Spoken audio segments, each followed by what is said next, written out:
elbow and shoulder pain on squats.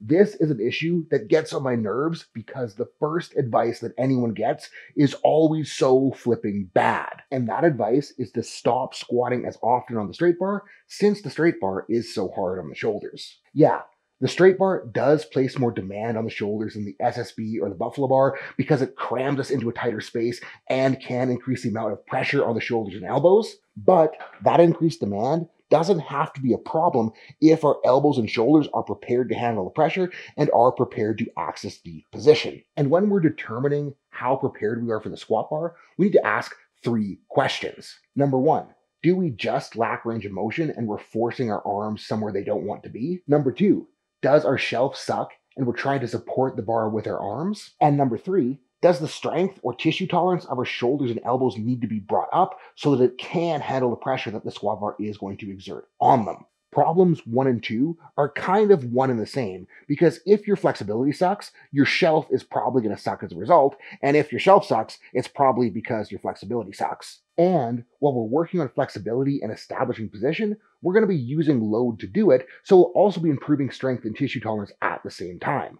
And today, we're going to show you guys how you can do just that with things that you can do at home away from training and in the gym in your training or before as a warm-up. With the stuff you can do at home, I'm going to assume that most of your basements don't look like this, so I'm going to keep it pretty basic. And I know, I said we were going to keep the homework pretty basic, and then I went and grabbed a pair of blast straps for the very first exercise. And what we got to understand is that all the blast straps are doing is giving me something to support my hands with as I pull my shoulder blades back into retraction and let my shoulders go into external rotation. So if you don't have blast straps at home, you can easily do the same thing with your hands on the outside of a door frame. And once we're in this position, all we're going to do is push ourselves out and then let ourselves go back into a stretch, push ourselves out, letting us go back in for a stretch. And what we're going to try to be mindful of when we're in the bottom is that our abs are on and we're not just flaring our rib cage, because rib cage flare isn't going to improve your shoulder flexibility. And if you don't have blast straps or a door frame, we can grab a band and do the same thing. We'll just have to be extra mindful that we aren't twisting to the torso and letting the rib cage dump back. The next thing we're going to do is find a stick.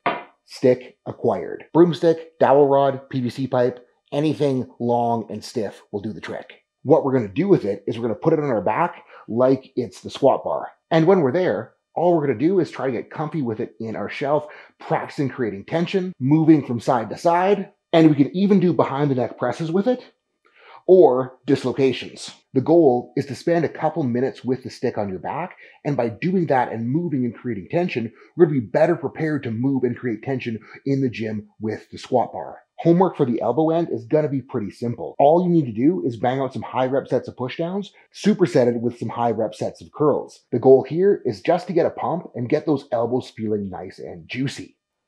That should cover most of our bases for things that we can do at home. Now, let's pretend that I left home and went to the gym.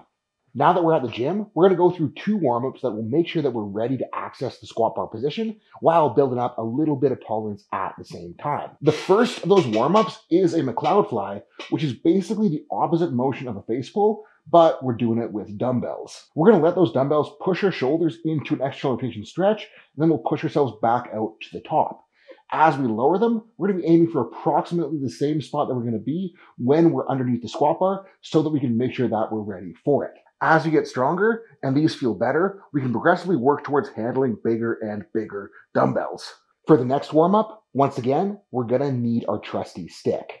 Stick acquired. The difference between this and what we were doing at home is that with this, we're going to use the power rack to enhance the stimulus. Because the stick is pushed up against the rack, I can push myself forwards into a bigger stretch. And from here, I can either just hang out, I can move around a little bit, or I can even do behind the neck presses, pushing up against the rack the whole time. And when I'm doing the behind the neck presses, I want to be mindful that my abs are on and I'm not just dumping the rib cage out, because I want to make sure that the stimulus is going to my shoulders. After going through those, you should feel pretty ready to get under the bar and squat. So next, let's go through the things that we can do after squats to really start bringing up that tissue tolerance at the elbows and the shoulders. We are going to start off with some behind the neck pull downs. And I know these get a bad rap for being bad for the shoulders, but they're only going to be bad for the shoulders if we're using more weight than we can handle and forcing ourselves into ranges of motion that we aren't yet ready to access. So we're going to train these light, only use the range of motion that we can control, And we're gonna try to progress over time. These are gonna be really good because it's pretty much replicating how we want to create tension with our upper back during the squat. For building tolerance at the elbows, we're going to want to get ourselves into some deep elbow flexion. And rolling dumbbell extensions are one of my favorites here. And I know a lot of people do have trouble with these because they are so gnarly on the elbows. So the trick to making them therapeutic is to run it light enough that it doesn't hurt, and then run high enough reps that it gets kind of hard. And then over time, we're going to progress and try to get stronger. For the other side of elbow flexion, it can be as simple as doing some curls. We can do them like normal dumbbell curls, or we can do them like hammer curls.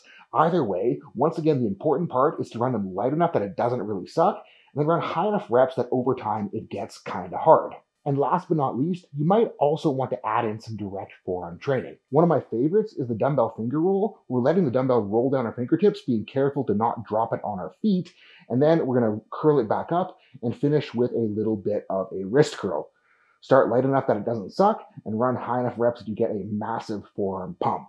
My shoulders and elbows feel really freaking good after filming all this. So guys, if you have shoulder and elbow problems during squats, give this stuff a run so you can build back the flexibility, so you can establish a better shelf, and so you can build up the tolerance to the pressure of the squat bar. And yeah, if things are really shitty, you might need to take some time off of heavy squats with a straight bar so that you can reestablish that tolerance to the position. But if you put in the work and build things up over time, the squat bar should stop being a problem in the very near future. So thank you guys so much for watching. Let me know if this helps. Please click that subscribe button and be sure to check out the next upcoming lecture series on making conjugate work for raw powerlifting. And if you guys have problems that you can't figure out on your own, hit the links below, book an appointment, and we will get you sorted out.